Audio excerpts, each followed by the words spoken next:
Please be advised that the views and opinions of the host and guests do not reflect those of the station, the management, and its network. Sa barangay tayo, ikaw at ako. Sa barangay tayo,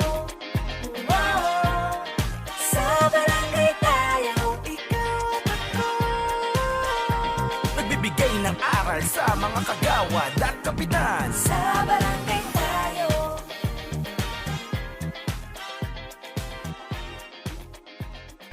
Welcome back mga kabarangay. At gaya nga po ng nabanggit natin kanina, iisa-isahin naman po natin sa ating pong second segment at third segment yung pong mga standing committees na binanggit po natin sa ating pong naunang segment kanina.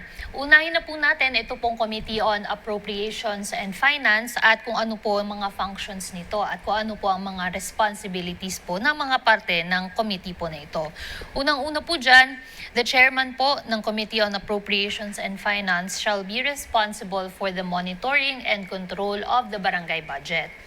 Expenses shall not exceed available budget appropriated, and they are also responsible po to keep record of appropriations and obligations o yung tinatawag po na RAO. Ano po itong RAO? Ito po yung 10% ng SK budget, 5% ng Local Disaster Risk Reduction Management Fund o yun pong LDRRMF, and then 20% po ng Development Fund. RAO transparency po is also very important po to show the annual and supplemental appropriations and obligations charged to the budget. Importante din po na tandaan po ninyo na charges shall be based on the obligations made in contracts, purchase orders o yung pong mga PO, and yung pong disbursement vouchers or DV and payrolls. Panglima po, chairman shall report the charges and balances of appropriations to the punong barangay and the sangguniang barangay council monthly through statement of appropriations, obligations and balances o yung pong SAOB for the evaluation of council members of the barangay finances. Yun naman pong finance report shall also include, una po, summary of income and disbursements, expenditures and personal services, kasama rin po ito pong maintenance and operating expenses, and then yung pong mandatory obligations, and panghuli, finance committee special activities. Ayan, maraming salamat SK May para doon sa makabuluhang ginagawa ng chairman ng Committee on Finance and Appropriation. Alam niyo, marami nagsasabi, wow, powerful appropriation, finance, hawak mong budget. Pera, opo. Una-una, hindi niyo hawak ang budget. Kailang ang magbibigay ng linya kung saan yung budget mapupunta through yung development project tsaka yung plano ng kapitan. Nakalimutan ko ng terminology pero alam niyo po, ibig ko sinasabi, yung line items na paggagamitan ng mga project. Yun po ang gagawin niya ng resolution o ordinansa. Ang chairman ng Committee on Finance hindi yung mahawak ng pera, pero kayo ang you should make sure na lahat ng lumalabas ng pera sa barangay hindi susobra sa budget na nilaan sa inyo ng gobyerno o ng inyong NTC na hindi dapat lalampas doon. Kung halimbawa 20% development fund, hanggang doon lang po. Kung sa tingin ninyong 5% local disaster risk reduction management fund, kinakailangan paglaanan ninyo kung anong magandang mga projects para doon. And yung 10% SK budget, you have to make sure na na-release ninyo para sa mga SKs kasi magkakagulo at magkakaroon ng kasuhan po dyan. Usually, ang trabaho ng appropriation, alam nyo, kung ako tatanungin nyo, sabihin, committee, papel lang yan kasi more on clerical work eh. Yes.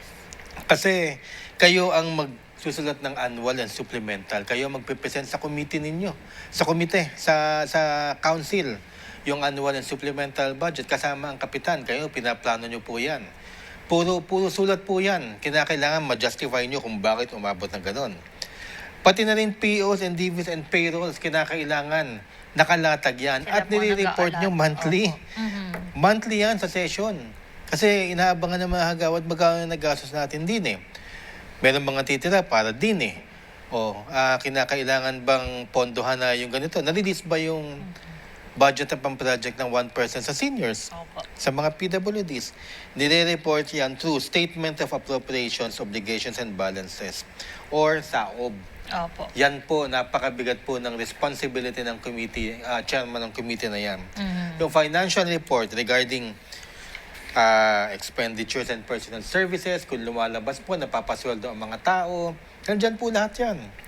Maintenance and operating expenses, lumabas na ba yung bayad sa Meralco, sa tubig, mandatory obligations, finance committee, special, may mga special activities ng barangay. Halimbawa, may mga nagpapakain si CAP, mga special feeding program, pero kumikita ang barangay, lahat yan ay chairman ng Committee on Appropriation. Ewan ko kung makakapagsulat pa kayo ng ordinansa tungkol din because these are all paperworks na pag hindi nyo ginawa, pwede kayong makasuhan.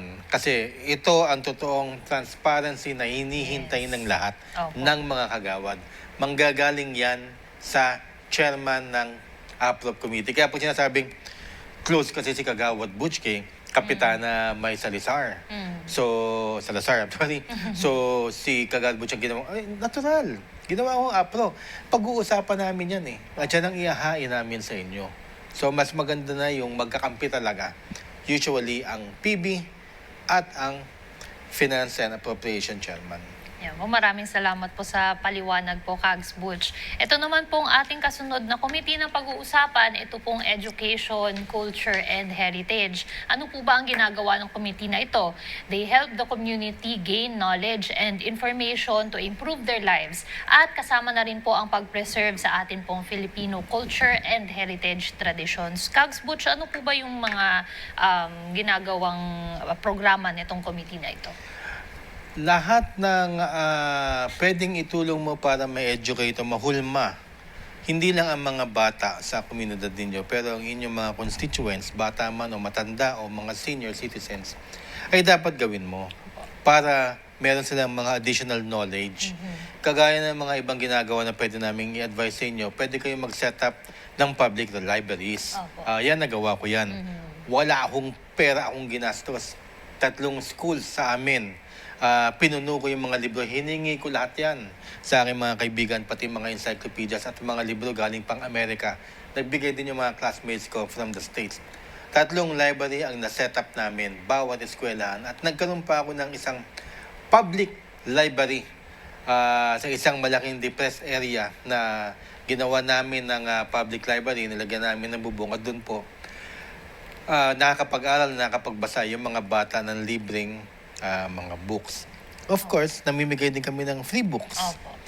Yung mga sobra, akala nyo lang minsan namimigay kayo, hindi na-appreciate. Na-appreciate ng mga bata. Yes, opo. Uhaw na uhaw ang mga bata, especially gustong-gusto nila pagka ibinibigay mga free books.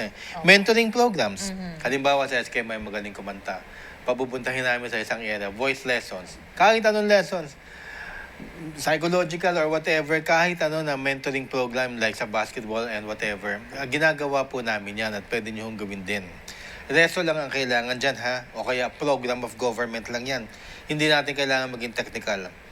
Alternative street education, meron kami mga ini-invite na mga professors, teachers to teach children and even senior citizens at saka yung mga mamamayan natin about life, about the government, about policies ng mga government, para naiintindihan nila habang nasa murang edad. Yung kay Marie, Kagawad Marie na institutionalizing educational assistance funds na nagbibigay ng libreng tuition para sa mga kabataan, naandyan na po yan sa Facebook page po namin. At pwede nyo i-download at pwede nyo kopyahin at pwede nyo i-implement sa inyong lugar. Test the courses. Yung preparation yan, tulungan ninyo mag-apply kung paano. Usually, nasa mga depressed area at saka sa mga probinsya, hindi naman tayo nang-insulto po, no? Hindi alam na meron pa lang yung mga test the courses at saka yung mga vocational courses na namimigay ng free education. So, kinakailangan paalam natin sa kanila yan. Tutoring seniors, alam nyo, ito, nakakatuwa to. Nagpa-programa rin po ako ng nag-tutor sa mga seniors ng computer. Minsan hindi mo naman mag-computer talaga Pero nagpapaturo at natutuwa naman sila hanggang sa natuto na sila. Especially regarding internet at saka yung mga online, Opo. tsaka mga apps na iyan. Um, Passing down cultures and traditions, preserving national heritage, of course, napaka-importante. Especially sa probinsya, sapagkat yung mga, alam niyo yung mga lumang bahay, yung mga ancestral houses, at saka yung mga sinasabi nilang heritage houses na mga nabubulok na, alam nyo, kinakailangan sabihin nyo sa city o kaya sa provincial government niyo na dapat i-preserve yun. Talk to the owners of the houses and then try na ma-preserve ninyo kasi Filipino culture yan. Identity po natin yan. Hindi ho sila basura o hindi sila eyesore. Pagkaya na napaganda, mas lalong lalawak ang inyong tourism. Of course, literature at saka yung sinabi natin Gawad Guro Appreciation Day, yung mga guro, na-appreciate natin, pinapakain natin, binibigyan natin ng mga plaque of appreciation. Yung ating mga public school teachers, ginagawa natin yan at maganda rin na gawin ninyo para magkaroon sila ng sense of fulfillment naman. Lahat sa inyo sa barangay. Ayan po, maraming salamat, Kags Butch. Pero bago po tayo pumunta sa next po na committee, mabahagi ko lang po sa ating pong mga kabarangay. Ito pong naalala ko lang po na maikwento ngayon. Noon pong kumain po tayo nung joint celebration po ng birthday po ninyo ni Cap Dondon. Okay. Meron po kasi ditong lugar sa Makati where they have public donation stations po for books na you can take free books and also donate din po. And naalala ko lang po na nakita ko po si Cap Dondon nung napadaan lang po tayo dyan, very casually, napadaan lang po tayo doon, nakita niya po tong station na po ito. And kinuhanan niyo po ng picture and natuwa yes, po yung ako. naglalakad tayo. Yes, opo. At natuwa po ako nung nakita ko po yun kasi talagang si Cap Dondon, kahit saan po siya magpunta, na naghahanap po talaga siya ng inspiration na para makuha niya rin pong idea na pwede po niyang i-implement din po sa kanilang barangay. And I think isa po yun sa mga nakuha niyang inspiration din na siguro pinag-iisipan po niya kung maaari din po Alam mo sa na barangay Lumayan. dito yun sa Makati, di ba? Opo. Nagawa ko yun sa barangay namin. Opo. In fact, yung bookshelves na napakalaki na merong trapal, hindi ng pantrapal, bubong na pwede magbasa yung mga bata doon. Puro mga bago yung libro, yung iba mga luma pero mga ganda. Yun ho yung concept noon, pwedeng kumuha yung mga, pero nilagyan namin ng solar panel para doon na rin sila mag-charge, libre. Opo. Kung ano yung charge sila, mga electric pan, mga cellphone, marami mapaggagamitan and marami na nag-donate doon. I'm sure si Cap doon nagdo-donate talaga ng libro. Yes, opo.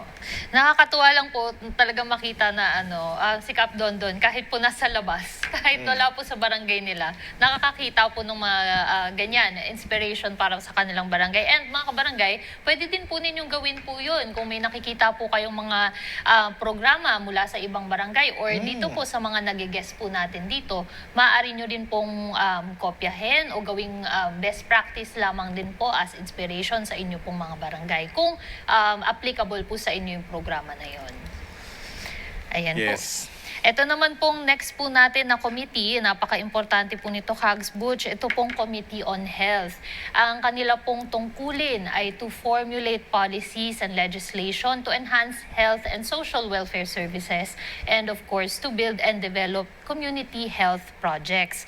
Kags, meron lang po tayong ilang mga advice at recommendations for mga resolution or ordinances na pwede po ninyong ipasa kung kayo po ay parte ng committee po na ito. Una po dyan, resolution on information dissemination to strengthen the fight against tuberculosis o yung TB po with coordination with public health centers. Napaka-importante po nito, Kags Butch, dahil siguro po mahalaga po na nalalaman po ng ating mga kabarangay kung paano po ba i-treat ito dahil minsan natatakot po yung mga kabarangay natin na pumunta sa mga health center at pati na rin po kung paano po ninyo maaagapan po itong sakit po na ito. Ito naman pong isa pa po naming recommendation is a resolution to allot a certain budget po to provide seniors at mga PWDs po with over-the-counter maintenance and medicines. Kung pagdating naman po sa ordinansa, Maganda rin pong ordinansa ang zero tolerance on trash at mag-provide po ng penalties para po dyan. At panghuli po, another recommendation is an ordinance for the continuous monitoring and inventory of sickness katulad po ng mga dengue, malaria, COVID, rabies bites, and other viral sickness, and to record and formulate policies po para po makapagbigay po tayo ng adequate help to the community. Ayan, alam mo, ang ganda ng mga reso mo ha, tsaka mga ordinansa, SK May. Malaking tulong yan at sana magawa rin nyo sa inyong mga lugar. Siyempre, papatuloy tayo ng mga advice sa Committee on Health. Pwede rin kayong gumawa ng ordinance to provide budget for over-the-counter medicines for children with coughs, flu, and fever. Hingi lang kayo ng budget sa Committee on Appropriation tsaka kay CAP para makapag-provide kayo halimbawa at pwedeng kunin ng mga may hirap natin mga kapitbahay. Pagtatag ng health department or local community clinic, akala nyo lang magastos, pero kinakailangan nyo lang maliit na lugar sa barangay. With the help and coordination of city and provincial officials, magagawa nyo po yun. Kami po nakapagtatag po kami ng health clinic sa bawat sitio. Nangailangan lang kami ng konting nagpahiram ng lugar at nagkaroon kami ng mga health clinics po doon. Continuous education and campaign to combat HIV. Yan, mabigat yan. Pero kung meron kayong flyers na mag-provide kayo ng education sa ating, lalo na sa mga binata at mga dalaga at sa may mga asawa regarding HIV prevention at saka family planning na rin. Sa family planning, kailangan paalam kayo sa parish church ninyo kasi ayaw natin makatapak ng any religious beliefs regarding that. Pero yun sa HIV, importante. Lalo ka na chairman ng kagawad na pag ikaw ang nagdi-distribute ng mga at ikaw ang nagbibigay ng payo para makaiwas dyan, magandang gawain yan sa barangay nyo. HIV yan, delikado po yan. Health empowerment through sports in coordination with the Barangay Sports Development Committee. Alam mo yun sa health, kalakip niyan, Youth and Sports Development Committee. Kaya anything na regarding sa health, pag may napipilayan, alam niyo ho yung basketball player na nahulog yung ulo tapos sinake pa. Opo. Di ba sinake pa na ganun? Dapat nagbibigay kayo ng first aid seminar every barangay sports fest. Di ba? May SK, di ba? O, tsaka yung committee chairman. Okay. Bago magsimula, meron na kagad kayong magpo-provide na kayo ng medical assistance. Nandito po yung mga medical health workers natin. Pag may napilayan o may nabagukang ulo o may nasiko, nasaktan, huwag nyo hong gagalawin. Nandito po yan. Committee on Health po yan. Magandang exposure po sa inyo. Namumuliti ka na naman ako. Pero pasensya na, totoo kasi yan. Importante. Hindi lang yung ginagawa ng SK na nagpapalakad ng mga sexing muse doon. Hindi, joke lang yun. At saka medical missions, hindi naman nawawala. Free eye check-ups. Kailangan po yan. At na-appreciate yan ng ating mga kababayan. So, yun po yung resolutions and ordinances. Alam ko po marami rin kayo na naiisip. Pero maganda po. Ito na lang. Sa 2 years, ang dami yun na nagawa eh. Opo. Ito pa lang na-mention namin ni SK May. Marami na kayong nagawa sa Committee on Health. At bilang panghuling paalala lang din siguro, Kags Butch, kung meron po tayong mga televiewers o mga kabarangay na hindi din po updated sa mga programa ng kanilang barangay, huwag po kayong mahihiyang pumunta po sa barangay po ninyo at magtanong, halimbawa, kailangan po ninyo ng mga gamot na para po sa yung mga over-the-counter na medicines. Pwede po kayo magtanong sa inyong pong barangay kung meron po kayo niyan o may programa po kayo para dyan. Para po nalalaman din po ng ating barangay yung mga pangangailangan po ninyo bilang constituent ng inyong barangay. Yes. Ayan po. Mga kabarangay, sa ating next segment naman po ay pag-uusapan po natin yung pong mga natitirang standing committees tulad po ng Infrastructure and Public Works, Peace and Order, and etc. Para po talagang maisa-isa po natin kung ano po mga maaari pa po ninyong gawin sa inyong barangay. Lahat po yan ay sa pagbabalik ng Sa barangay tayo. Sa barangay tayo, ikaw at ako. Nagbibigay ng aral Opisyal sa mga kagawad at kapitan Sa barangay